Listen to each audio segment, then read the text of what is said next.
with moving on from a long relationship is what? How does anybody deal? Any kind of relationship అండి, romantic మాత్రం కాదు. Romantic, ఇప్పుడు yeah. Parent and child ఇది అది siblings friends బోల్డ్ జరుగుతున్నాయి ఈ రోజుల్లో. ఎవ్రీథింగ్ చాలా ఫ్రెజైల్గా ఉంది. అవును.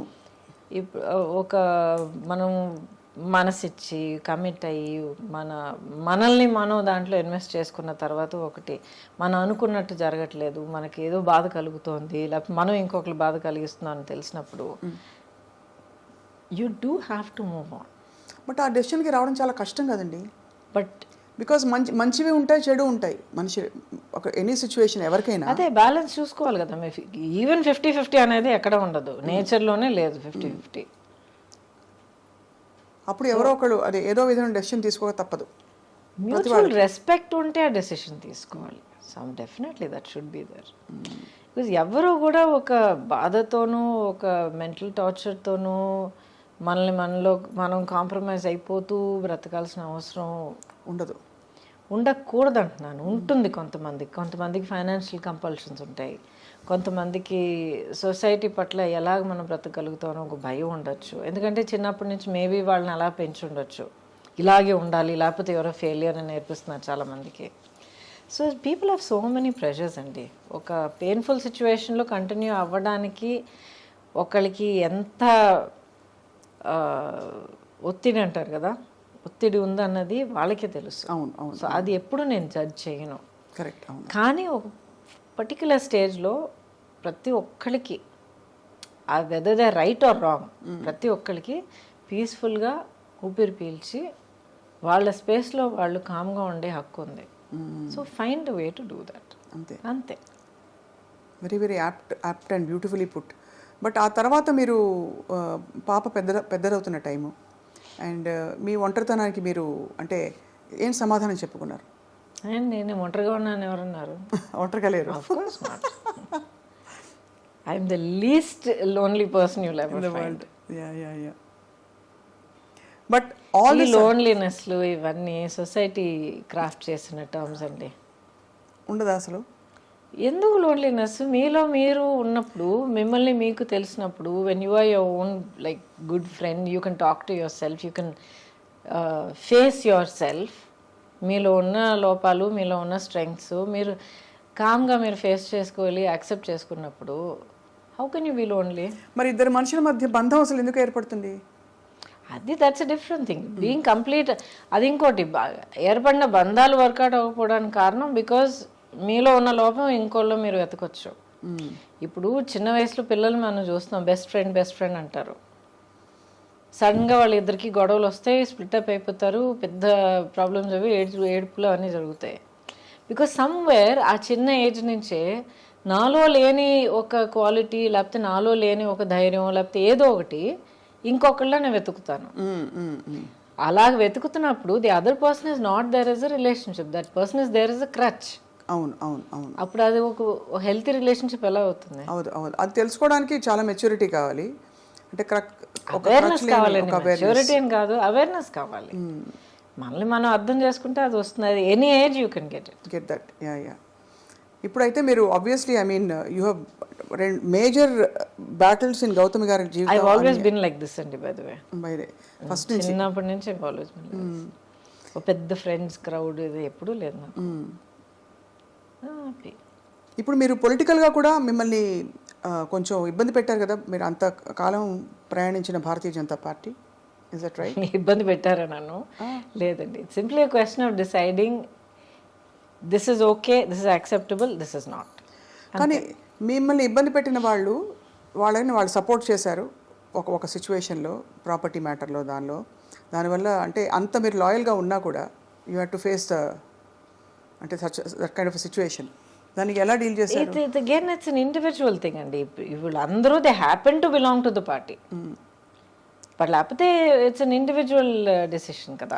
అంతే. అవును, అంతే. సో అంతకన్నా ఎక్కువగా నేను దాన్ని పెద్దగా పర్సనల్గా తీసుకుని మనసు కుంగిపోయి అదంతా అవ్వలేదు. అసలు పొలిటికల్గా రావడానికి కారణం మీరు ఇండస్ట్రీ అంటే ఎందుకంటే ఆ టైంలో నేను జాయిన్ అయినప్పుడు వెంకయ్య నాయుడు గారు పార్టీ ప్రెసిడెంట్, ఆ తర్వాత అద్వానీ గారు, వాజ్పేయి గారు ప్రైమ్ మినిస్టర్ క్యాండిడేట్. అప్పుడు అండ్ దేశంలో ఉన్న వాతావరణం, then this was the right choice. Vajpayee గారు మనకి ఇప్పుడు ఈ పరిస్థితిలో మనకు కావాలి as a leader, as a prime minister అన్న ఒక ఫుల్ కాన్ఫిడెన్స్ ఉండింది అనమాట. సో ఆ నమ్మకంతో నా వల్ల as a known person, as ఒక సెలబ్రిటీ అన్న ఒక ప్లేస్ ఉండటం వల్ల what can I do to work for that. That was my only motivation. ఎప్పుడు అంటే ప్రత్యక్షంగా దిగి పోటీ చేయాలన్న ఆలోచన లేదు, అలా అనుకుని ఉండుంటే నా లైఫ్ ట్రాజెక్టరీ వేరేలాగా ఉండేది. పార్టీలో చాలా రెస్పెక్ట్ ఇచ్చారు, చాలా వెల్కమ్ చేశారు. నేషనల్ లెవెల్లో పదవులైనా లేకపోతే సీట్ కంటెస్ట్ చేయడానికి సీట్ ఆఫర్ చేశారు, బట్ అసలు లేదండి. ఇప్పటికే ఆలోచన లేదా? ఎందుకంటే లైఫ్లో ఏ స్టేజ్లో ఏది జరగాలో అది జరగాలి. You have to go through a logical phase in life. Correct, that make sense. And మీరు అలాగే అల్లుకుంటూ ఇప్పుడు శుభలక్ష్మి ఈస్ గ్రోన్ అప్ కదా. She was always my priority అండి. ప్రయారిటీ.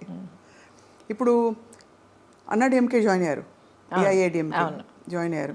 అంతకుముందు మీకు జయలలిత గారితో చాలా అనుబంధం ఉండిందండి? ఒక ఫ్యూ టైమ్స్ నేను కలిశాను. అది ఏంటో తెలియదండి. She's there in your heart. Always been there. నేను పార్టీ నుంచి last year I resign from BJP. Before that many years she's been there. నా డీపీ కానీ ఏమైనా మీరు చూడండి ఆవిడే ఉంటారు. So it's not political at all. అది ఏంటో అది ఒక బంధం, వన్ సైడెడ్ బంధం. అంటే ఆవిడెప్పుడు బహుశా మీరు లేదు, నేను కలిసినంత వరకు చాలా అఫెక్షనేట్గా ఉండేవారు. ఎప్పుడు చాలా అఫెక్షనేట్గా, చాలా చూస్తే you should do so much more, you should be given a platform because you can achieve so much more అని ఎప్పుడు చెప్పేవారు అనమాట. సో థ్యాంక్ యూ మ్యామ్ అనేదాన్ని అంతే. చక్కగా ఐ థింక్ మీకు అన్ని పార్శ్వాల్ని స్పృశించుకుంటూ మీరు ఇంత దూరం వచ్చారు. మొన్న బైదవే మీకు మీ గురించి తెలిసిన విషయం, మీరు ఊటీకైనా డ్రైవ్ చేసి వెళ్ళిపోతారట కదా ఇక్కడ నుంచి. ఎవ్రీవేర్. ఎవరు? నందిని చెప్పారు. చక్ టక్ టక్ కార్ తీసుకుని డ్రైవ్ చేసుకొచ్చేస్తారు, వెరీ డైనమిక్. ఆ తర్వాత అఫ్ కోర్స్ యువర్ ఒక major part of you is costume designing. Oh yeah, అదే చెప్తానండి. ఇప్పుడు ఆల్మోస్ట్ 40 years ఇండస్ట్రీలో ఉన్నాను. దాంట్లో ఇన్నేళ్ళు కెమెరా ముందర ఉన్నాను. దాంట్లో కొన్నేళ్ళు నేను గ్యాప్ తీసుకున్నాను. I was concentrating. సుబ్బలక్ష్మి చిన్న పాప అయినప్పుడు అక్కడే ఉండాలని తనే నా ప్రయారిటీ అయినా డిసైడ్ చేసుకుని కొంచెం వెనక అడుగు వేశాను. ఆ తర్వాత టెక్నీషియన్గా వర్క్ చేసే అవకాశం దొరికిందండి. 10 years I worked as a technician on some brilliant challenging films. అసలు కెమెరా ముందర ఎంత అనుభవం దొరికిందో, that kind of experience behind the camera దొరికింది. సో ఎంతమందికి ఇన్ని బ్లెస్సింగ్స్ దొరుకుతాయి చెప్పండి. అవును అవును. సో చాలా అమేజింగ్. కానీ మీలోని అన్ని స్ట్రెంగ్స్ని మీరు డిస్కవర్ చేయడం, అన్నీ ఒక మజిలీ అని అనుకోవడం. Because once you're on screen చాలా కష్టం తప్పుకోవడం చాలా కష్టం. ఎన్ని మంచి మంచి ఆఫర్స్, పరిస్థితులు ఎలా ఉన్నా కూడా స్క్రీన్లో క్వీన్ అంటే అది ఒక డిఫరెంట్, ఏం చెప్పాలి, ఇంకా ఒక స్టార్డమ్ కదా అది. ఎప్పుడు కాన్షియస్గా లేనండి దాని గురించి. ఇప్పుడు the way that I see my career, ఇప్పుడు చాలా సింపుల్గా చెప్పాలంటే లాస్ట్ ఫ్యూ ఇయర్స్ ఎస్పెషలీ చాలామంది మీరు నమ్మరు, మొన్న కూడా ఒక అమ్మాయి వచ్చిందన్నమాట, చాలా క్యూట్గా కర్లీ హెయిర్తో ఇంత ఉంది అమ్మాయి. మ్యామ్ ఒక ఫోటో తీసుకొచ్చాము మీతో. Yes of course. ఏం చేస్తామని అని అడిగాను. ఏదో కాలేజ్ హై స్కూల్ అంటున్నాను. I mean IAS officer ma'am ఉంది. Huge fan of yours. చిన్నప్పటి నుంచి అసలు మిమ్మల్ని కలవాలనుకుంటున్నాను. మా అమ్మ నేను ఇద్దరు మీ చాలా పెద్ద ఫ్యాన్స్ అన్న అమ్మాయి. ఇలాగ I have people coming to me and say, మా అమ్మ నేను ముగ్గురం కూర్చొని ఎంతో హ్యాపీగా మీ సినిమాలు చూసేవాళ్ళం మ్యామ్. నా లైఫ్లో, నా చైల్డ్హుడ్లో చాలా ప్రెషస్ మెమరీ అని చెప్పి ఎంతోమంది సుబ్బలక్ష్మి ఏజ్లో ఉన్న పిల్లలు వచ్చి మాట్లాడుతుంటారు నాతో. అంతకన్నా ఏం అని చేయగలుగుతారు చెప్పండి? అవును. వాట్ ఎల్స్ యాజ్ ఒక హ్యూమన్ బీయింగ్గా, యాజ్ అ ప్రొఫెషనల్గా, కెరియర్ పర్సన్ ఎలాగైనా మీరు తీసుకోండి, అంతకన్నా ఏం ఎర్న్ చేయగలుగుతాం? డబ్బులా, పదవులా, అంతస్తులా? ప్రేమ, అభిమానం వీటన్నిటి ముందు అసలు యా